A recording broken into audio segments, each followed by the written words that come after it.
Bonjour à tous et à toutes.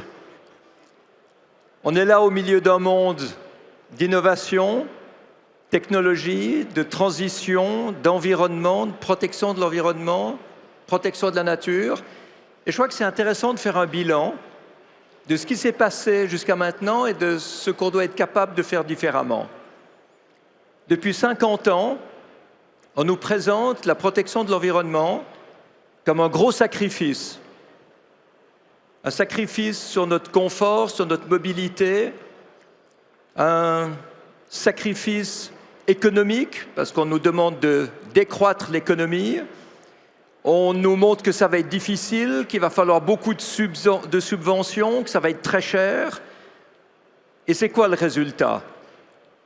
Le résultat, c'est qu'aujourd'hui, on a beaucoup plus de CO2 dans l'atmosphère qu'au début de la protection de l'environnement, qu'on a beaucoup moins de biodiversité, qu'on a beaucoup plus de pollution partout et qu'on est face à un échec retentissant. C'est évident qu'il fallait se mettre à protéger l'environnement et c'est évident qu'on n'a pas réussi et que ça va plus mal aujourd'hui qu'autrefois. Donc quand on voit que quelque chose qu'on a fait pendant longtemps ne marche plus, il faut essayer de faire autrement. Et ça, c'est ce dont je me suis rendu compte pendant que je survolais les océans avec Solar Impulse. Vous imaginez un avion entièrement solaire qui vole sans bruit, sans pollution, sans carburant. On a tendance à se dire « Waouh, c'est le futur, c'est de la science-fiction ». Eh bien, pas du tout, c'est le présent. C'est ce que les technologies d'aujourd'hui permettent de faire aujourd'hui. Et quand j'ai compris ça, j'ai vu à quel point ce n'était pas moi qui étais dans le futur avec cet avion solaire, mais c'était le monde entier qui était dans le passé.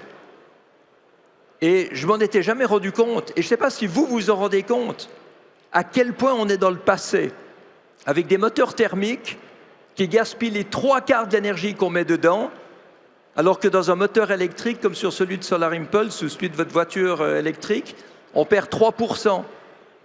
On est dans le monde du passé avec des bâtiments mal isolés, avec des chauffages, des climatisations et beaucoup d'éclairages qui ne sont pas encore au LED, qui sont complètement inefficients, des processus industriels archaïques, des sources d'énergie archaïques. Et en fait, il est là le problème. Le problème n'est pas tellement là parce qu'on vit trop bien. Le problème, il est là parce qu'on gaspille beaucoup trop d'énergie, d'eau, de nourriture, de ressources naturelles. Et ça veut dire quoi? Ça veut dire que l'essentiel de notre action devrait consister à moderniser.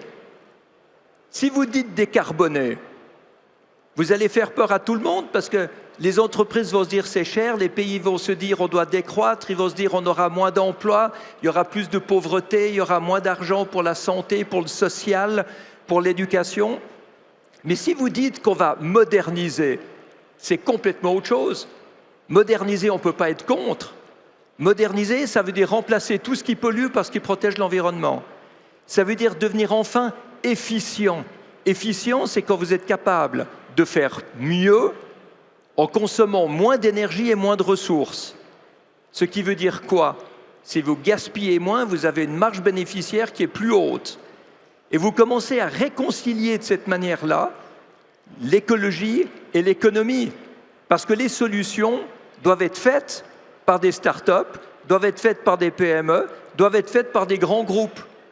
Quand vous voyez un groupe comme Schneider Electric, qui a comme but d'électrifier le monde en digitalisant la production et la consommation d'électricité de manière à en baisser la consommation, vous vous dites que la lutte entre l'écologie et l'industrie est quelque chose qui n'a plus lieu d'être. On doit aujourd'hui passer d'une écologie rébarbative et chère à une écologie économiquement rentable et d'une industrie polluante à une industrie propre.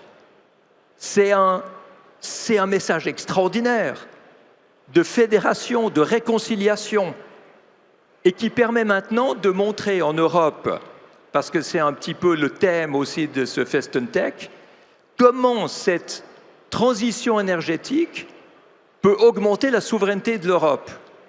Quand on sait que les 3/4 de l'énergie importée sont gaspillés, Quand on pense qu'on s'approvisionne à l'étranger pour tout ce qui concerne notre énergie, on voit qu'on n'est ni indépendant, ni souverain, ni efficient, ni riche.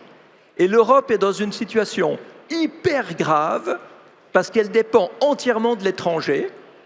Et tout à coup, on dit on doit devenir souverain. Alors on doit devenir souverain comment? En fermant nos frontières? Non, en devenant efficient et en passant aux énergies renouvelables. Quand vous avez enfin une installation d'énergie éolienne, d'énergie photovoltaïque, de géothermie, de biomasse, d'hydroélectricité, vous produisez sur place avec des emplois locaux. Quand vous devenez efficient et que cette énergie, au lieu de la gaspiller, vous l'utilisez pour avoir un meilleur résultat, eh bien ça fait tout ça de moins qu'il faut produire. Ça fait tout ça de moins qu'on gaspille, ça fait tout ça de moins d'argent qu'on perd. Et ce que je trouve absolument extraordinaire, c'est qu'après avoir réconcilié l'écologie et l'industrie, on peut réconcilier la transition énergétique avec la politique internationale de l'Europe visant à la rendre plus souveraine et plus compétitive. C'est de ça qu'on a besoin. Donc aujourd'hui, tous ceux qui vous diront qu'il n'y a pas de solution sont des menteurs. Tous ceux qui vous diront que cette transition est difficile et sacrificielle n'ont pas compris le sens de cette transition. Aujourd'hui, cette transition se fait avec les entreprises et grâce aux entreprises et grâce aux solutions qu'elles amènent. Alors, vous en êtes certainement déjà convaincus, sinon vous ne seriez pas là. Vous avez vu tous ces stands, vous avez vu toutes ces entreprises, vous avez vu tous ces innovateurs. Eh bien maintenant, dites-le partout. Soyez les ambassadeurs de cette manière de penser, de cet esprit de pionnier qu'on est obligé maintenant de mettre en réalité, en application, pour sortir de ce qui n'a pas marché et arriver enfin dans une nouvelle vision. Festentech, c'est ce message-là. C'est pour ça que je suis là, c'est pour ça que j'ai accepté de le parrainer, c'est pour ça que je me fais un plaisir d'être ici à vous parler. Mais pas pour que ça reste ici dans des murs clos, pour que ça sorte et que vous disiez ce que vous avez vu, que vous disiez ce que vous avez entendu. Il y aura d'autres panels, d'autres tables rondes, d'autres témoignages. Il y a des productions de batteries en France. Il y a des productions d'énergie renouvelable en France. Mais tout ça, ce n'est pas des obstacles au développement de la France. C'est comme ça qu'on arrivera à se développer et c'est comme ça qu'on donnera envie de protéger l'environnement.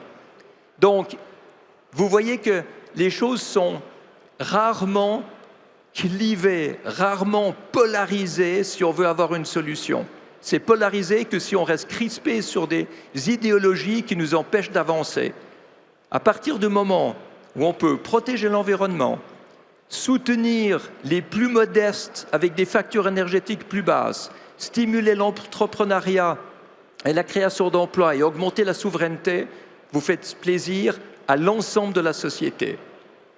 Et ceux qui s'y opposent n'ont peut-être pas une vision fédératrice, ils ont peut-être plutôt une vision de leurs propres intérêts plutôt que des intérêts du pays et des intérêts de l'Europe. Donc soyons lucides, soyons clairs, soyons des pionniers et transformons ce monde qui ne marche pas en un monde qui marche parce qu'il devient efficient, inclusif et fédérateur.